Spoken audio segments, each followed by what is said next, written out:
People think a Muslim is somebody only after the time of the Prophet Muhammad, peace be upon him, but that's incorrect. So we try to make this correction that Jesus, Moses, Abraham, all of them by definition were Muslims. So they submitted their will to their Creator. Got it. Yeah. So something new. Excellent. It's always good to learn. It's the same. I like Jewish, Christian, right. Muslim. But as an atheist, do you believe that there is any creator? Are you agnostic or are you atheist? Atheist. So you think you know there's no God for sure? Well, that's my assumption. Yes. Right. You know, the same way as you know that there's a God, right? Like, well, but so I think we don't need one. I'd like to learn from you if you have a second, a minute. You gotta go back to Los Angeles. Just give me one thing, all right? So I just want to know one thing. So if I was to tell you that this park was not created by anybody, just over billions of years, grains of sand came and made those arches and lights and these tables by themselves without anybody having anything to do with it. Nobody cleans this place, nobody trims that without, would that make sense to you? No, absolutely not. Excellent. So now the universe that you live in, the body that you have, the heart that you have, the kidney, the skin, how it self-heals, how when a child is born, there's no milk in the breast until the child is born, then milk comes. Right? You don't think somebody created that? Do you think that evolution exists? Of course, but evolution doesn't answer that question. Who created? Milk in the breast? Of yeah, course. of course. How? Excellent. So explain that to me. So how would you evolve to get milk?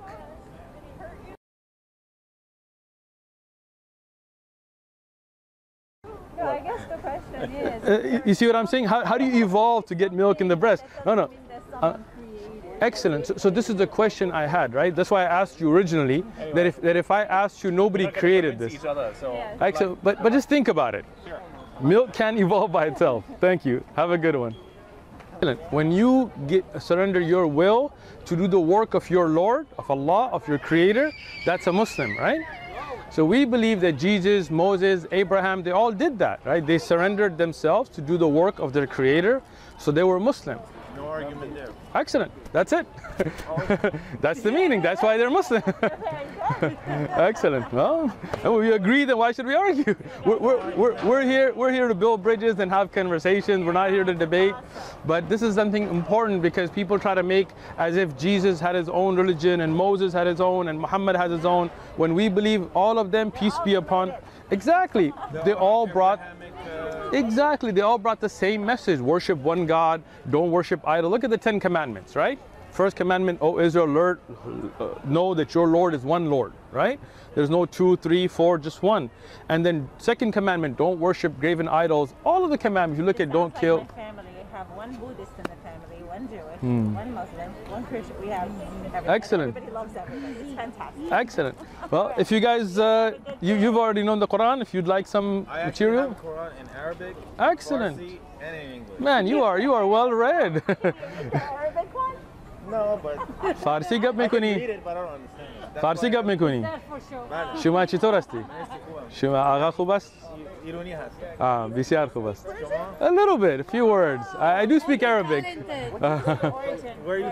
I'm originally from Pakistan, from a Pashtun tribe. So I speak Pashto, Urdu, English, Arabic. Few words in Farsi. I'm not fluent by any means. Little Spanish, but. Roughly what percentage of people that pass by here and stop do not realize that in Islam that Jesus is revered in the line of prophets? A large number. Probably. And that's kind of like why we have the sign to kind of explain that we believe that we're the same as Jesus upon his same belief. As Muslims, as you know, I mean, I can just tell from the way you approached us that never would a Muslim disrespect Jesus or Moses or Abraham or draw cartoons. Or we love all the prophets. The Quran tells us that we believe in them equally. You know, we don't differentiate that. Okay, I believe in Muhammad, but I don't believe in Moses. Like the Jews would not believe in Jesus or the Prophet Muhammad. Correct. Some people, the Christians, would not believe in the Prophet Muhammad. We believe in all of them. And we try to explain this to people, you know, because you get the media and you get all this stuff, and this kind of why we're out here trying to build these bridges, you know. But most people don't really take the time like you. So is it fair to say then that most Muslims don't say that Muhammad is sort of the most powerful among all the prophets? So more so than Abraham? Excellent. So we don't really have in Islam a differentiation between the power of the prophets. They were all given different miracles, different powers. Like Solomon, for example, Sulaiman alayhi salam, he was given a kingdom that nobody had before or after him. You know, he had kingdom over what we call the jinn, you know, there are different types of creations, over the birds and ants. He could speak their language. Like the Prophet Muhammad, peace be upon him, didn't have that, right? Jesus didn't have that. But that doesn't mean that one's more powerful. Everybody has their own place.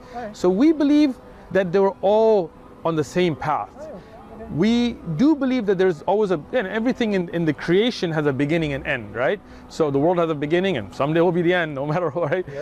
So there was the first prophet, that was Adam, and the last prophet, that was Muhammad, peace be upon both of them. And in between them, all of them were righteous, they were pious, and equally as important in their time, right? So, and it is your belief that Muhammad is the last of the prophets? Yes, definitely. The Quran tells us that he is the last of all the prophets. So, and this is something that you will find indications towards that in the Old Testament and the New Testament as well, that there will be a comforter coming and this will be the last of them. So, you know, everything has a beginning and end. The beginning was Adam and the last was Muhammad. Okay, I know. All right. How are you doing? Thank you so much. Great conversation. Have a wonderful day. I like the hat too.